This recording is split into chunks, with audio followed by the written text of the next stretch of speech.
Hello, students. Minchi sir, once again continuing the question bank answers for the chapter number 3 of measurement, mechanical measurement and instrumentation subject. Now the question chapter 3 is, unit 3 is angle measurement, that is angular screw and gear measurement itself. Initially, the first question is as shown in the figure, that is define angle. What is angle? All of you know the angle is to be measured by the protractor and other measuring instruments are there. But usually using everybody is knowing what that is the angle measured by the protractor. Angle can be drawn by the protractor, right? Like this. Then how do you define this angle? Angle is defined as an opening between two lines meeting at a point if one of the two lines move around a point, an arc or a complete circle is formed. Thus, we are having the uh, angle itself. Thus, angle can be defined as an opening between the two lines meeting at a point if one of the two lines move around uh, a point, an arc or the complete circle is to be formed itself. Right? The basic unit of the angular measurement is right angle. The right angle is defined as the angle between two lines which are intersecting so that adjacent angles are equal. If the circle is divided into 360 parts equally, each part is called 1 degree. If 1 degree is further divided into 60 parts, each part is called 1 minute. And each minute is further divided into a 60 equal parts, and then each part is called 1 second. Such a method of defining the angle is called as sexagesimal method. Sexadecimal method itself. The second method is unit of angle is measured by an radian itself. A radian is defined as 1/4 angle formed at a center of a circle by an arc whose length is equal to the radius. If the length of the radius is equal to the length of the arc itself, then it is called as the radian. Therefore, 2 pi radian is equal to 360 degrees. That is a circle itself. That is a circle, right? Thus, 2 pi radians is equal to 360 degrees and 1 radian is equal to 57.29 minutes. 57 degrees 29 minutes itself. The third method of angle measurement is specifying the tapers. The tapers may be specified as 1 is to 10, 1 is to 20, 1 is to 60 and 1 is to 100. The 1 is to 10 means for every 10 length or for every 10 meter length or for every 10 kilometer length or for every 10 inch length or every 10 feet length, there will be a 1 unit increase in the increase there itself, right? Thus for 1 is to 20, for every 20 length, 20 unit length, 1 unit is the increase.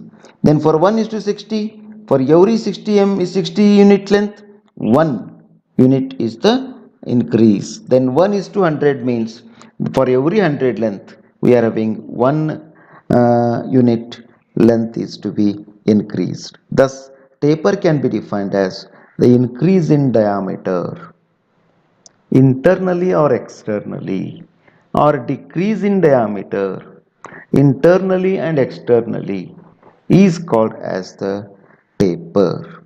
It is expressed in 1 is to 10, 1 is to 20, so on, 1 is to 400, 1 is to 800, 1 is to 1000, 1 is to lakh, or 2 is to lakh, 3 is to lakh, 3 is to 1000, like that. Right? This is the first question we are having, a defined angle. I think all of you come to know this, what is an angle itself, right? It can be easily calculated how much radian is to be there. It can be easily calculated. If 2 pi radian is equal to 360 degrees, then 1 radian is equal to 360 divided by 2 pi, raised the, which will be 180 divided by pi itself. Right? Now we shall move to the next question of the question bank for the chapter number 3, angular measurements itself. What are the different angular measuring instruments? What are the different angular measuring instruments? First one is Vernier bevel protractor. Second one is optical bevel protractor. Third one is universal bevel protractor. Fourth is the sine bar. Fifth is the sine center. Sixth is a clinometer. Seventh is a tachometer. Eighth is the angle decker. Thus we are having. There are 8 different angle measuring instruments. You have used and you know only one, that is protractor. In the protractor itself we are having 4 different types of protractors. One is an ordinary protractor which everybody is going to use to draw the angular lines, to find the angle between the two lines, like that is known as the ordinary. Then we are having vernier bevel protractor, optical bevel protractor, universal bevel protractor. Then sine bar is used to measure the angle or set the workpiece at desired angle. Then sine center is there, which is also having a same effect of that of sine bar. Then we are having a clinometer, a tachometer, and angle decker itself. Right? This is how we are having it. 8 different angle measuring instruments to be used to measure the angles of different parts itself. Now we shall go to the next question, that is explain sine bar with neat sketch. We are having a sine bar here. Figure shows a sine bar which consists of uh, steel bar made up of high carbon, high chromium, corrosion resistant steel bar whose end face is accurately machined as shown in the figure. The two rollers are usually supporting the this steel bar itself. Some relief holes have been provided to relieve the stresses which are to be introduced into the bar while heat treatment or while tampering or while heating, right? These things itself. Thus we are having an sine bar. The sine bar is available in 3 sizes itself. The first one is the size of the sine bar is 100 mm. Second one is sine bar is size is 200 mm, and third one is sine bar size is 300 mm. This one 100, 200 and 300 mm is the distance between the centers of the two rollers which are supporting the sine bar itself. The figure shows the sine bar. It is an precision instrument used along with the slip gauges for the angle measurement. Sine bar is used 1. To measure the angles very accurately. 2. To measure and locate the workpiece at a given angle itself. Sine bar consists of a steel bar with two rollers. It is made of high carbon chromium corrosion resistant steel. It is suitably hardened, ground and stabilized. Rollers are accurate and equal diameter attached to the bar at each end. Full point. Roller axes are parallel to each other and parallel to upper surface of this bar itself. The normal distance between the axis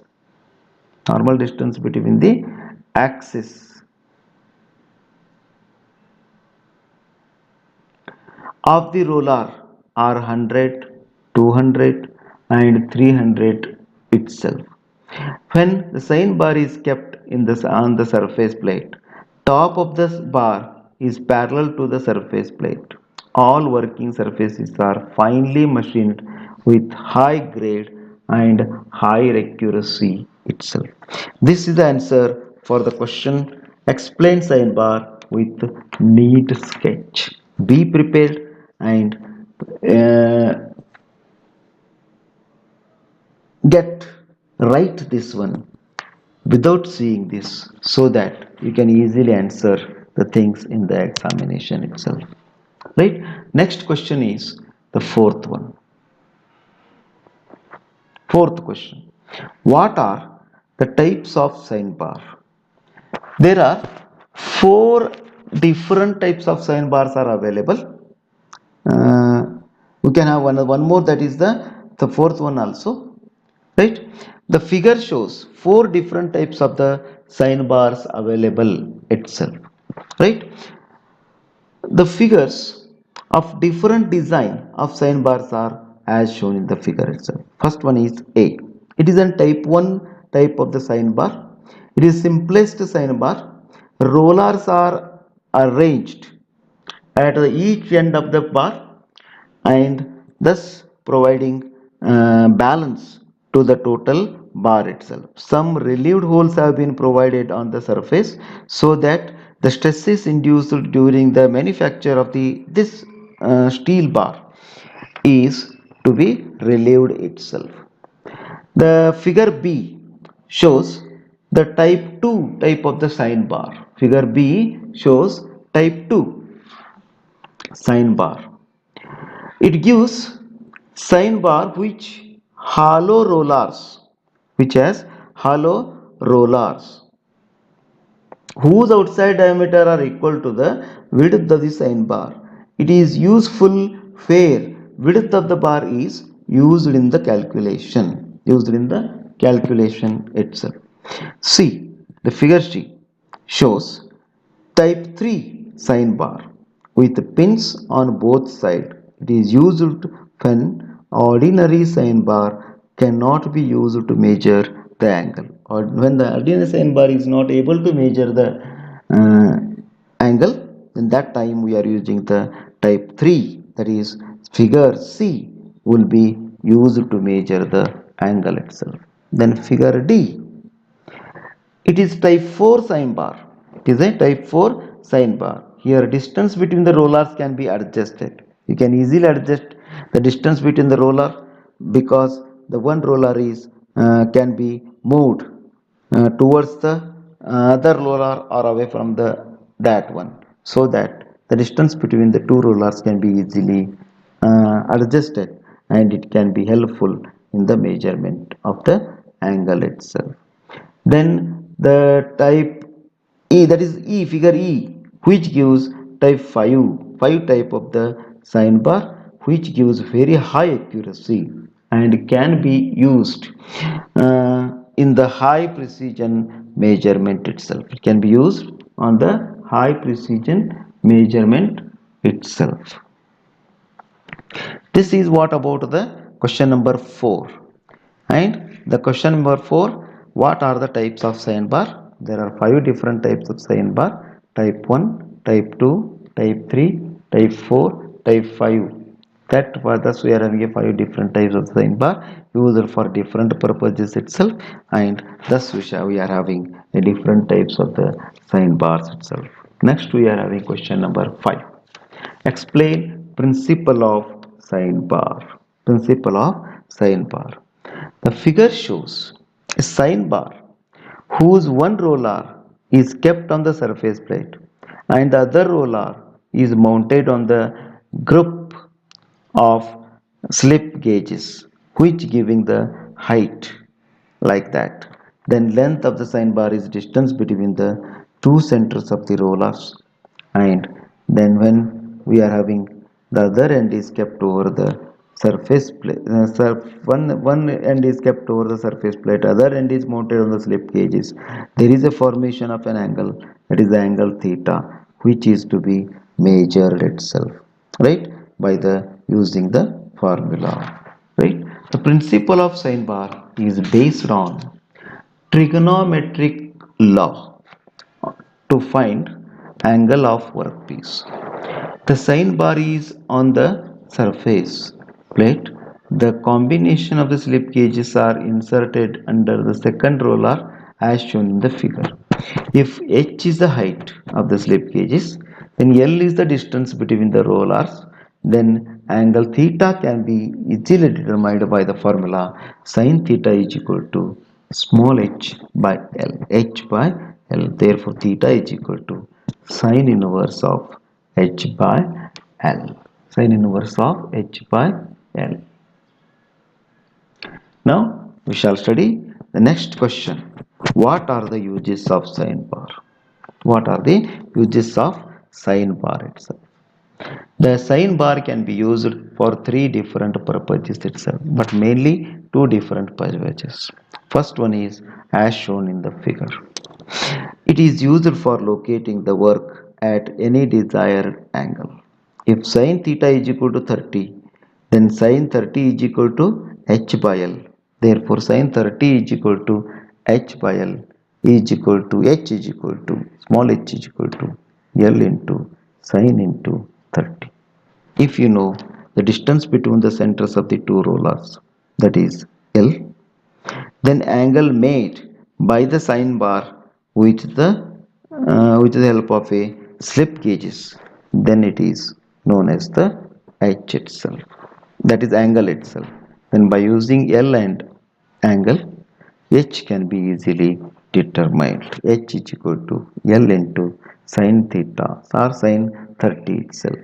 Keep the roller of the sine bar on the surface plate. Other roller is on the combination slip gauges equal to H as shown in the figure itself. This is first uses of the sine bar itself. Now we shall have second uses of the sine bar. There are two types of uses in the second itself. First one is A, when component is very small. When the component is very small, the how the angle may be measured is as shown in the figure itself. There is an dial indicator, there is an workpiece mounted on the top of the sine bar. The one end of the sine bar is mounted on the roller and roller is in turn mounted on the slip gauges. At the another end we are having another roller mounted on the height of the slip gauges itself as shown in the figure. Right? All the unit is mounted on the surface plate itself. Checking the unknown angles when the component is small. When the component is small, that surface plate and sine bar are kept as shown in the figure. One of the roller is on the surface plate and other is on the slip gauges. Work is mounted on the sine bar. Height of the slip gauges is correct goes in increasing until the dial indicator shows the sum reading. As dial indicator moves over the work surface, then angle is calculated by theta is equal to sine inverse of h divided by L itself. This is what we are having when the component whose angle to be measured is very small. Now we shall study when the workpiece is very large compared to the sine bar itself, that is the angle measuring instrument. Then how to measure the angle of a unknown work, right? Thus we are having workpiece is first kept on the surface plate with the angular surface on the upper side itself. On the angular surface we are mounting the what, that is the sine bar itself, whose one end, that is the one surface of the roller is mounted on the angular piece and other surface of the roller is mounted on the a combination of slip gauges as shown in the figure, and then over the surface of the sign bar the dial indicator is moved. When the dial indicator shows the constant reading, we shall say that sign bar is horizontal. Then we shall find out the length of the sign bar, that is equal to distance between the two rollers itself. Then height of the slip gauges will give the h itself. Then theta is equal to sine inverse h divided by L itself. This is how we are having the angle is to be calculated itself, right? Angle is to be calculated. When the work is large, sine bar is kept over tapered surface of the work as shown in the figure. Combination slip gauges are placed below the one roller and other roller is kept on the work surface itself.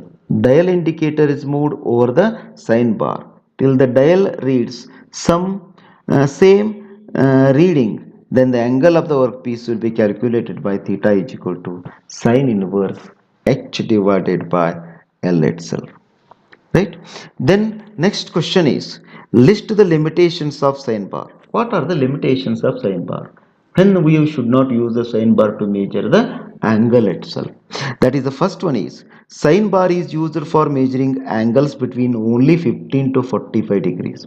The angles of the workpiece is whose angle is less than 15 degrees, the sine bar cannot be used.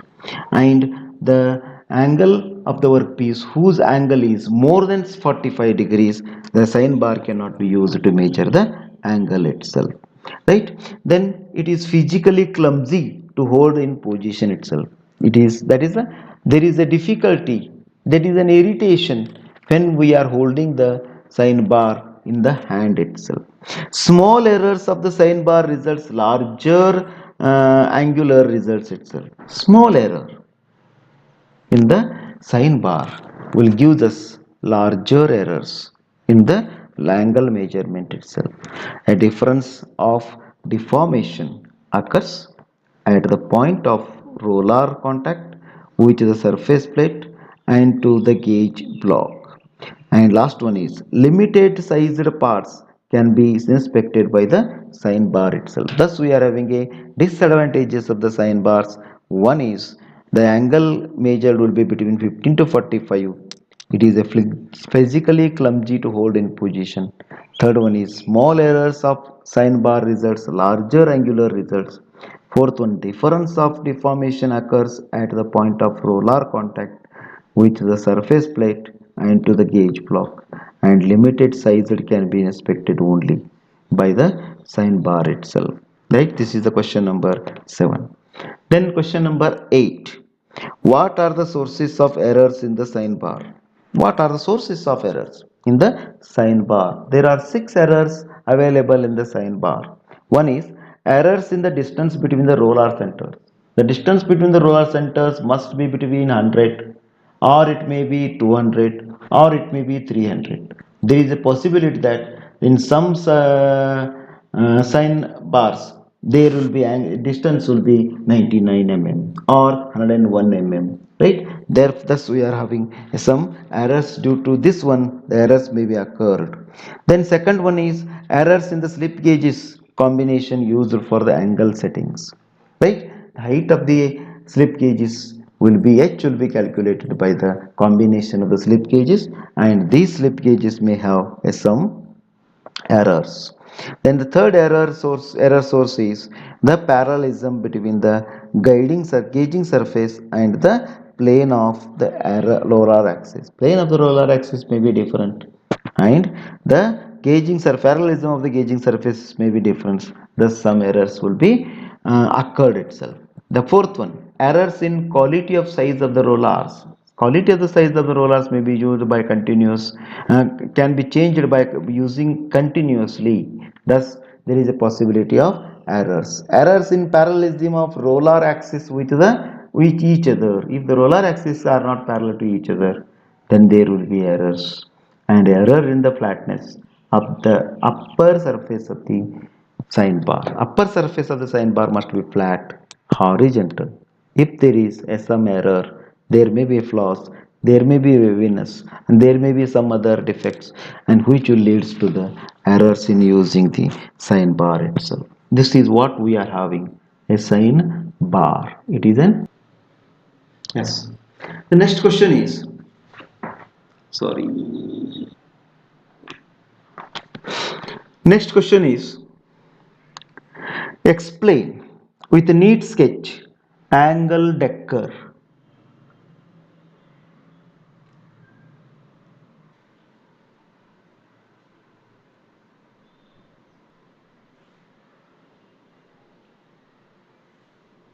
Hmm?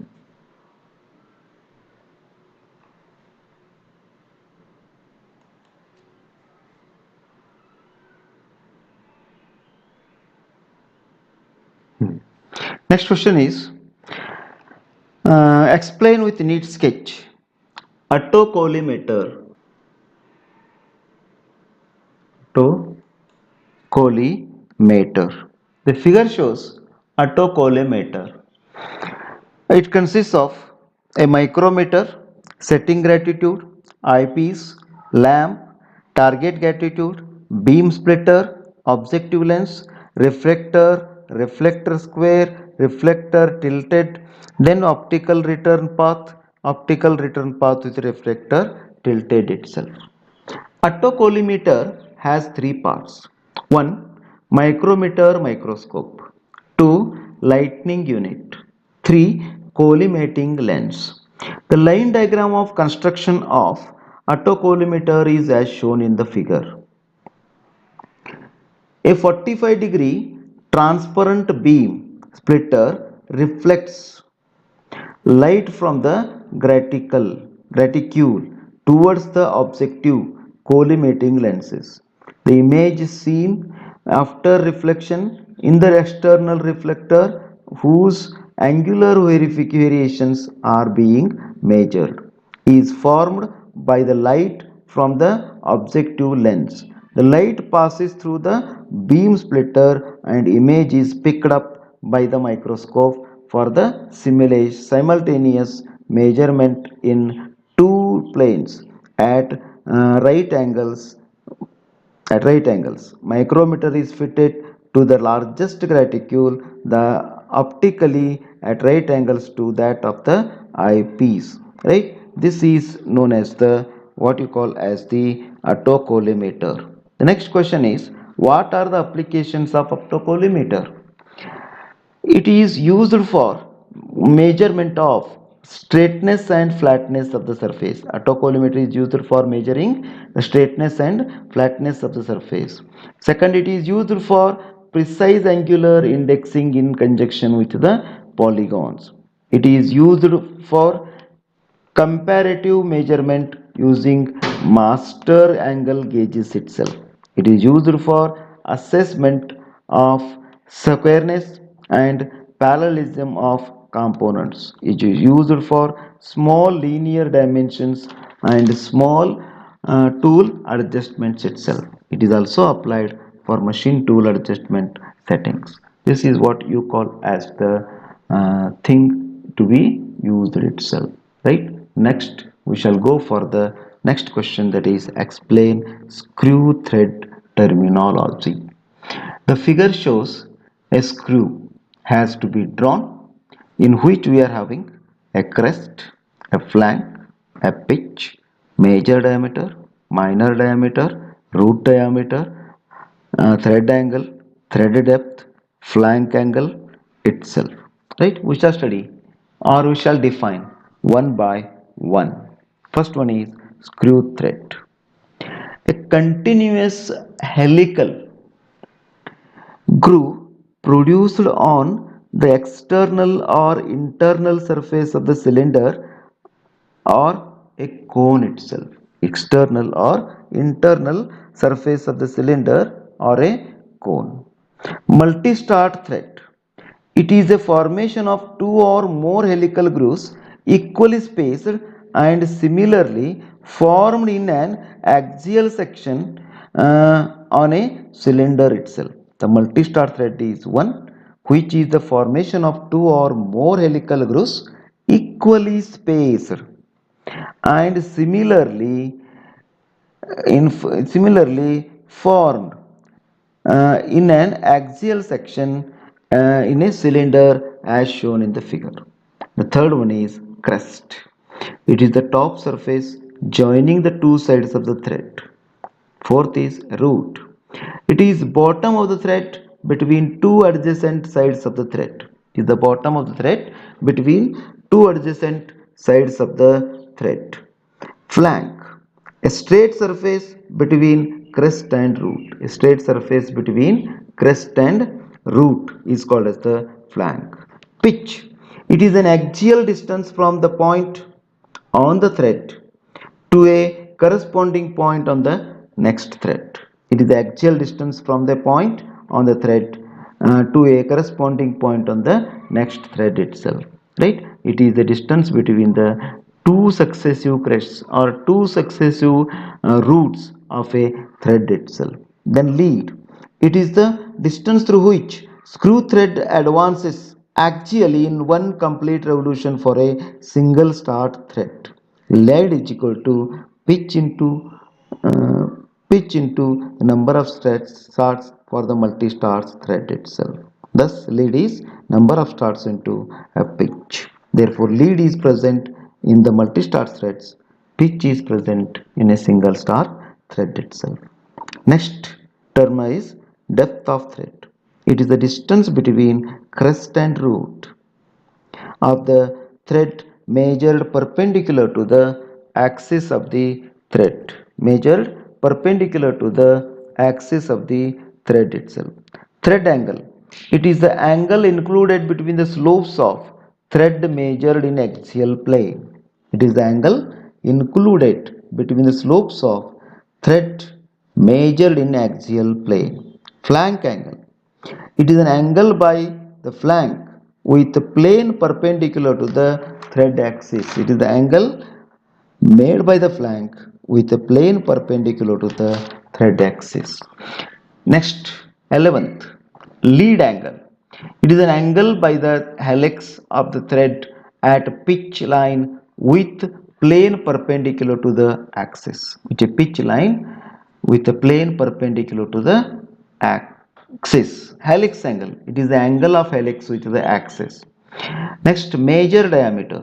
Diameter of the imaginary cylinder passing through the crests of the threads of an external threads and roots of an internal threads. Next, minor diameter. It is the diameter of the imaginary cylinder passing through the roots of an external thread or crests of an internal threads itself. Then we shall have a pitch diameter. It is the diameter of an imaginary cylinder passing through the thread flanks such that width of the threads is equal and width of the faces are equal. These are the 15 different terms found in the what you call as the terms of the uh, thread itself, right?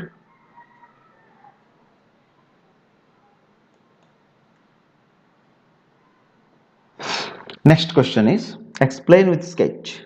Parkinson gear roll tester. Parkinson's gear roll tester. The figure shows Parkinson's gear roll tester.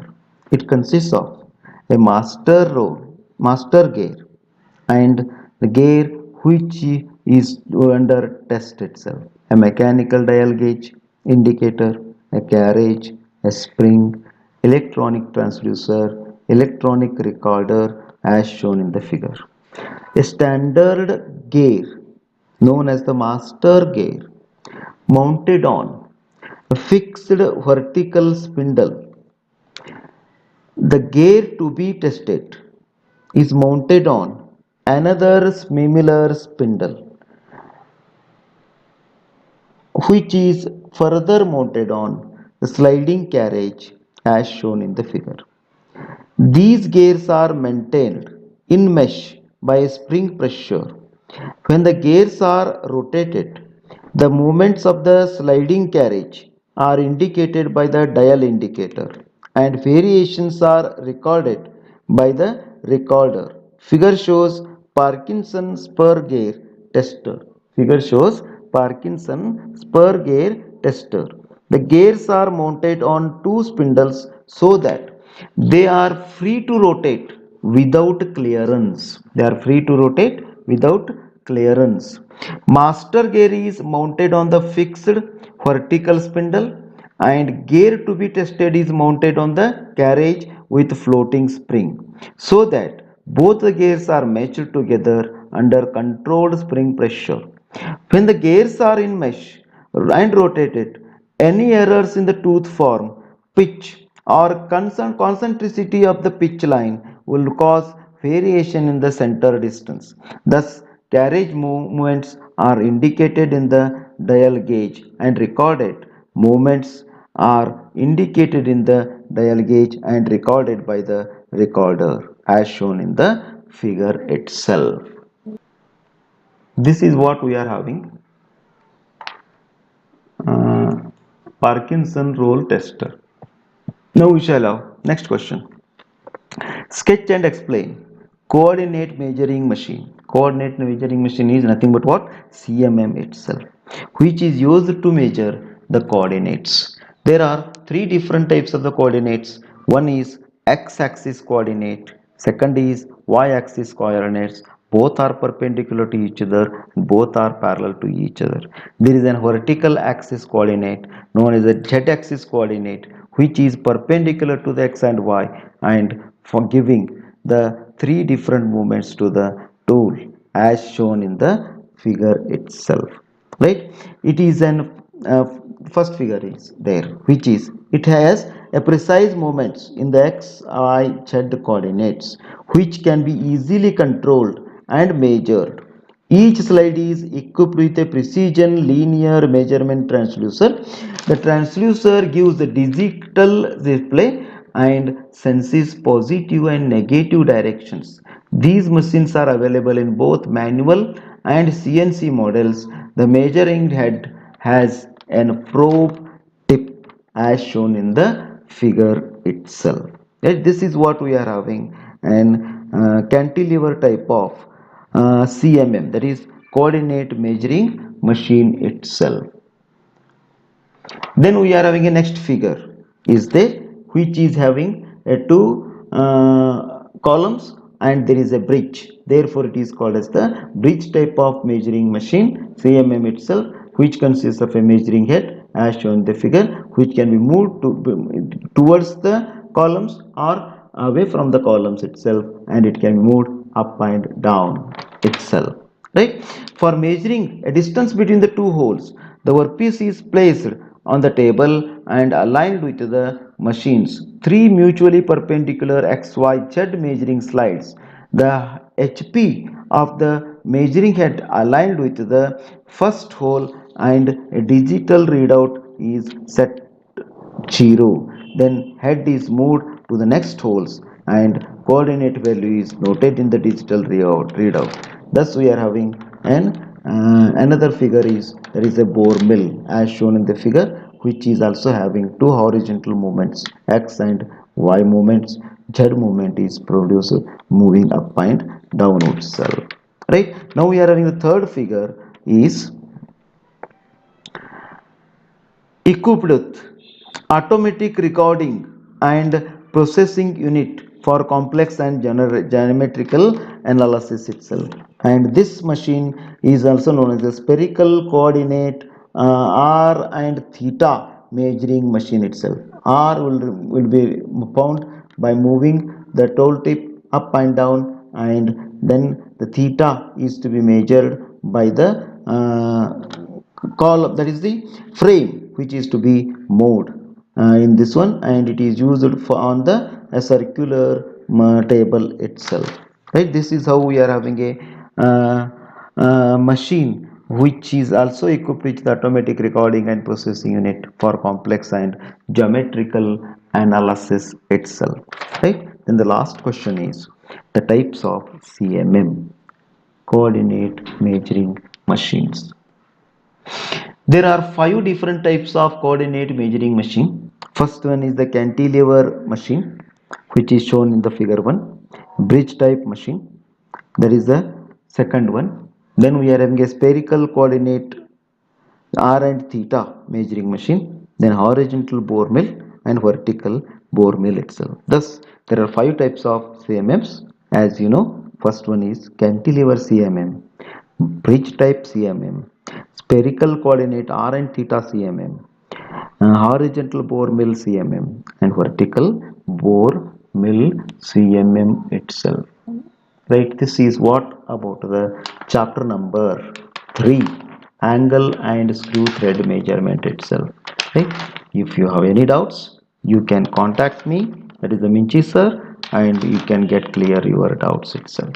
Thank you, thank you, thank you, one and all.